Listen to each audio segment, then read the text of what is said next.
Well, it has been my honor during my career to try to do my small part to try to help support war-affected children, families, and communities through humanitarian action. This was not a planned life path, but more of a called life path.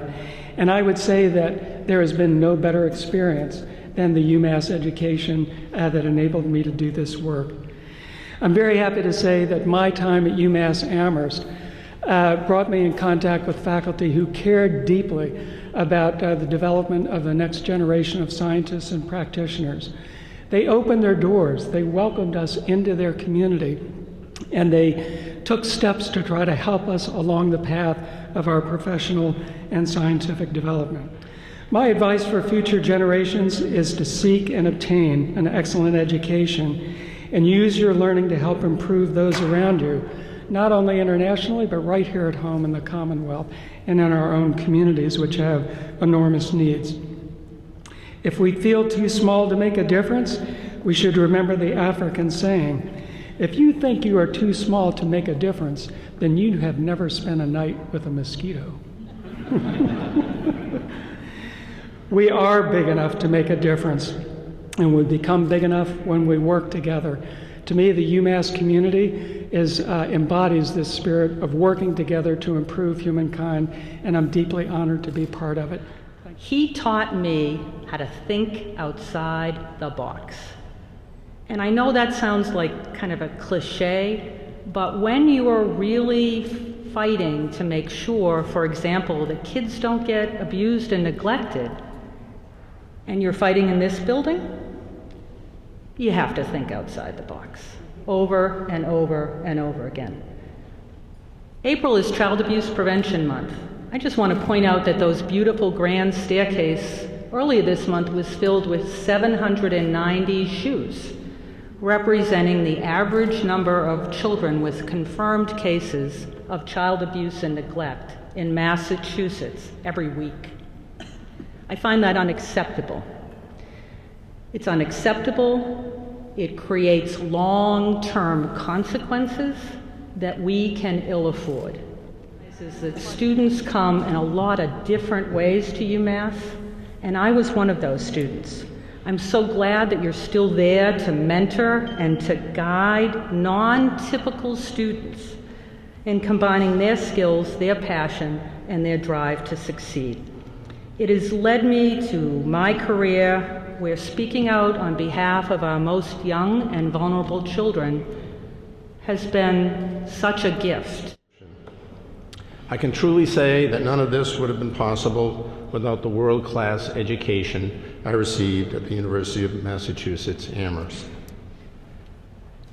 It was the incredible richness of the UMass experience, both academic and personal, that shaped my worldview, contributed greatly to the development of my character, and introduced me to my friends that have lasted a lifetime.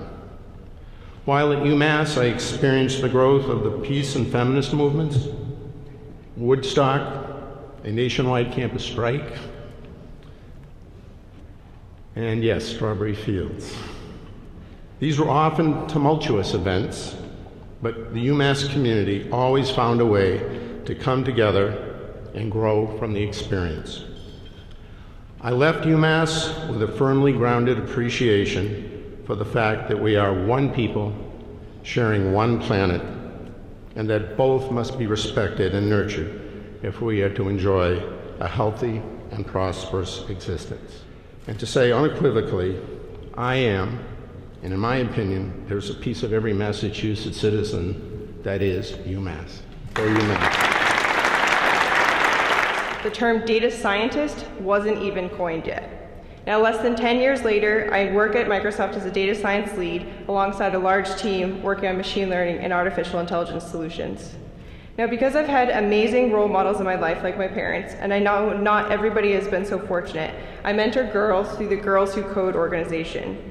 They always ask me how I got to where I am today and what advice I would have for their career. Even though I'm relatively young to be a data science leader, I laugh to myself when they say, "Did you do a data science internship in high school?"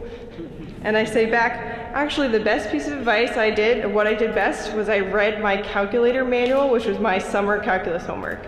Yes, I know, I read my calculator manual. But in all seriousness, as I reflect on my academic and career path to date, there's two pieces of advice that were really key to my growth. Learning to think from different perspectives and in a cross-disciplinary manner, and seizing the opportunities around me, especially those that seem just out of reach or that would make me grow. I'm incredibly thankful for the University of Massachusetts because it was a foundation for realizing both of these pieces of advice. Now, I'm very thankful for the academic program at UMass, which gave me the important opportunity to create a path tuned to my specific interests, which were cross-disciplinary.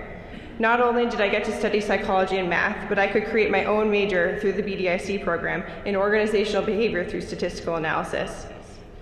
Now, in addition to multiple perspectives academically, my study abroad at UMass to the University College Cork allowed me to explore life in a different country and meet people with very different backgrounds and experiences.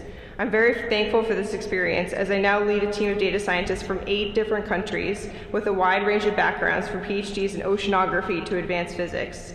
Learning to appreciate these different perspectives culturally and academically has been really essential in excelling in this position. My parents and my family have done more than enough. I am first in my family to ever graduate from college, and it is a huge moment for our family to be here today. It is because of their sacrifice that I even had the opportunity to go to college. My parents have worked tirelessly, 2 jobs at a time, so that they could afford for me to go to school. And when I thought about if I could have all the resources in the world, what would be the one thing that I wanted to give back to my community? It's helping them think strategically about how they can become better leaders through their work. So ultimately, I decided to leave Google after a year. Imagine that conversation with your parents, telling them that I'm leaving a very comfortable job to start my own business. But it was through the perseverance and the grit that I had learned from being a part of UPC, from being a part of the startup, that made me truly believe that I could accomplish anything that I wanted. In the last 2.5 years, we've now helped over 7,000 people get amazing jobs in tech. One of the programs that we do at the Political Economy Research Institute is to go to Africa and organize capacity building workshops for government officials in topics that are pertinent to African development, including how do you reduce poverty through financial inclusion? How do you deal with the political economy of economic reforms in post-conflict countries? Designing policies in those settings is very, very difficult. How do you choose priority when everything is priority? So with my colleagues at UMass, we go around the continent and try to listen to policymakers, but also give them some tools to design policies that make people's life better. If you have heard what UMass alumni have been able to do around this country, around the Commonwealth, what UMass has been able to do in the Commonwealth, you haven't heard yet what UMass can do, what UMass is doing around the world. And I'm so humbled to see what our Chancellor is doing in promoting UMass vision around the world, because we have so much to offer. We have so much to offer to promote knowledge, to promote policy, to promote technology in countries where the value added of our instruction is so high, and much higher than what it is here.